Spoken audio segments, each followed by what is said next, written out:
This is Old Grey Wolf, and you're watching a Guild Wars 2 gameplay video. Today I want to be taking a look at Shadow Behemoth. Shadow Behemoth is a boss event that occurs in Godslost Swamp. This is in southern Queensdale in Kryta. Queensdale is the human player character starting area. This is a level 1 to 15 area, which is one of the big reasons why I want to look at this boss event. This is an event that any player character can get to very easily, very quickly early on in gameplay. It's not something that you have to wait until you're halfway done with the game or until you're max level or doing end game content. That's something that I really enjoy with what ArenaNet has done with Guild Wars 2 is that instead of forcing players to go through 95% of the game grinding away so that they can enjoy the last 5% of the game, the end game content, they've strewn the fun from beginning to end. As you can see, the Shadow Behemoth is huge. This is a massive dragon-sized boss to encounter. This occurs in the open world. You don't have to be in it's not in an instance. It does have a respawn timer, but other than waiting for him to spawn, there are no requirements for joining in the battle. You don't have to be in a party. There's no prerequisite quests that you have to do, no instance you have to enter. This just happens in the world, and it happens whether you show up or not. I actually stumbled across this battle because I heard it going on when I was in a completely different area. I actually heard the sounds of battle carrying over the hills and echoing around, and I followed it until I found the source, and lo and behold, there's all these players battling this giant shadowy demon creature. Looked like fun.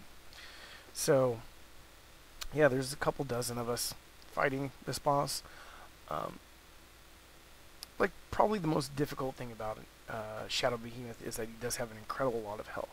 However, this is in the starting area, so the fight mechanics aren't terribly complex or difficult. There's roughly 2 phases, and he has one set of attacks and one set of adds. The Shadow Behemoth's attacks himself are he does these AoE drops, as you can see, the black shadowy shards dropping into the water and the red circles around them in the swamp water show the range of that area of effect attack. They're not incredibly powerful, but if you get caught in a couple of overlapping areas of effect, yeah, you'll go into a down, defeated, or dead state rather quickly. But they're pretty easy to avoid, just dodge out of them. The other attack that he does is that he lays down these gates to the underworld, which summon the only adds in this fight, which are shades. Shades are not particularly tough. They don't do a lot of damage, don't have a lot of health. As long as you take down those gates pretty quickly, not enough shades are going to get out to do you harm. Which I would like to point out is why these boss events, it's so important to do this as a group, to join in with other people. You're not going to solo this fight. It doesn't matter what level you are. Mainly a big reason being because Guild Wars 2 scales down characters to the content level. So even if you're level 80, even if you're max level, for Queensdale, I think it scales you down to around level 12 or 13. You still got your cool armor, your cool weapons or whatever, but you're basically like a level 12 or 13 character using them. And so that makes everything you do a challenge. Everything you do is exciting and suspenseful. Nothing is guaranteed. Everything is relevant. Every action is relevant. You're not just coming in and one-shotting bosses and be like, yeah, that was boring, I slept through it. No, you have to pay attention to what you're doing. It matters, which is great. So, yeah, one person is not, regardless of level, is not going to take down Shadow Behemoth. It's definitely a group effort. You can see a bunch of us running around doing attacks. 2 phases. Yeah, one phase where he's vulnerable, one where you can see with the red targeting reticle, and then he'll go to another phase where he's screaming and lays down the gates that you've seen before, those big glowing green-black gates to the underworld. Other than that, it's just a straight DPS fest. And just attack, attack, attack, launch whatever spells and skills and attacks you want to.